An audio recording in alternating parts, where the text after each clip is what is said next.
Hello, my name is Addison, and I'm here to tell you about the Arctic Tundra. The Arctic Tundra is usually located in places of very high latitude, which are the northern edges of Alaska, Canada, Scandinavia, and Russia. But today I'm going to be covering the, the tundra of Alaska and Canada, which are located in this area right here. Usually the tundra is at the top. As you can see, it's mainly in the top area of the continent because it's the closest to the North Pole, which means the winters will be very dark and cold. Soil is very poor because in the tundra because of the harsh conditions. And the tundra only consists of very low vegetation, which you can see in this picture right here. Of like the grass is very dead looking. You can see right here. It's very low shrubbery. And because the temperature has such harsh temperatures, the soil underground is frozen year-round and is known as permafrost. However, in summer, the ice in the soil partially melts, producing many insects and animals to come into the tundra, like one animal will be at the caribou, which is right here and right here. The caribou often migrates to the tundra in the summer to reproduce. They adapted to the tundra by their thick coats of fur and their wide hoofs, which allow them to move across mud and snow. And the fur helps them to stay warm in the very harsh temperatures. However, they still cannot withstand the harsh temperatures that the tundra provides. But some, like the polar bear and the ox, which we'll get to later. The tundra has some non-renewable resources and a few renewable resources that are very well known for. Because the tundra is there's not much land on top, they go for what's underneath, which is underground materials like oil, uranium, magnesium, and different ores like diamonds and gold. And because an ecological footprint is on the tundra, because for the search for diamonds, oil, and other materials, they have to have drilling operations, which results in air pollution and kills lichens, which many animals and plants need to survive. And there's not many, because of the very poor soil, there's very few renewable resources, which are known as sunlight, wood, and ice.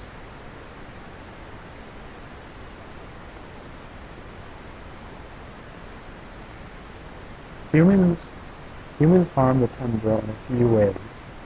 When it comes to hunting animals like polar bears and caribou, construction of pipelines in the search for oil, which results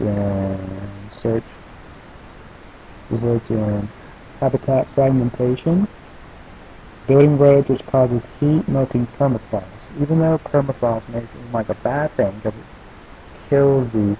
it kills the soil, but many creatures cannot adapt to the other types of surfaces like a plain vegetation. Another thing that's mainly affecting it is global warming, because it is going over to the tundra and it's pretty much melting what many animals land, which you'll see in this video.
Okay, well, here's here's many things the government are trying to do to stop the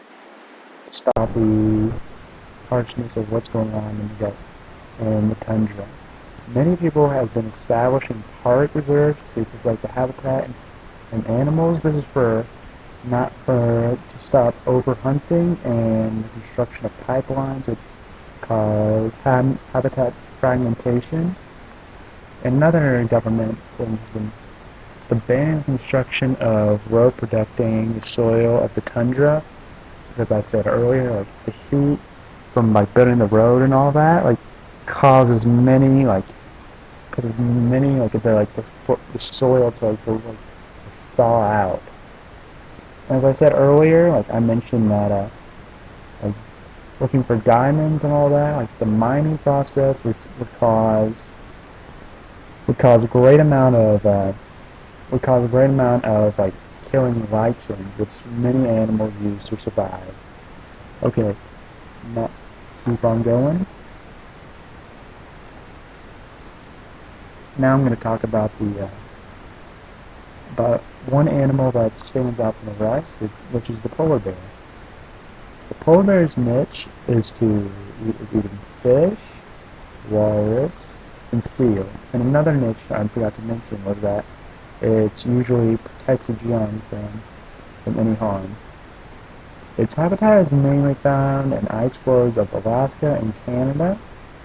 An adaptation is a thick coat of fur that allows it to stay warm. And another mention is some great teeth to get to so many animals. Alright, now if you can see here, the polar bear is on the top of the food chain. It'll take pretty much the seals. There's really nothing in front of it. That's why I view it as part of predation. The polar bear is obviously at the top of the food chain and is the hunter, which means that like he kills, which is basically the definition of predation. Now, example of mutualism and commensalism, the Arctic fox might feed off the remains of the animal, or vice versa, the polar bear might feed off the remains of the Arctic fox left, which would give food to like a younger bear or a younger wolf or a younger fox. But they may go through competition, which the polar bear and the Arctic fox might compete to see who could get to the seal first. And I think that wraps up our video in class. And then I'll keep going from there. The polar bear's reproduction they usually reproduce around mid-spring and early summer. The average reproduction is usually 2 cubs. The cubs are normally born in November and do not see the surface for a long period of time due to hibernation. You can see here is an example of right after hibernation. Although there are many limiting factors to the polar bear's lives, a main concern is global warming. Because of global warming, many polar bears get their prey on ice, they won't be able to do that. Because the ice is starting to thaw out, and they won't be able to catch up to what they're looking for. Now, some biotic factors are polar bears, crustaceans, which are these little shrimp-looking things right here, Galah's gold, which is also around here, and small trees, which is usually found in the tundra. Abiotic factors are ice, snow, oxygen, and mountains. Now moving on to the Earth's sphere. The biosphere is the top layer of which many different organisms meet, which is where the polar bear is, and that.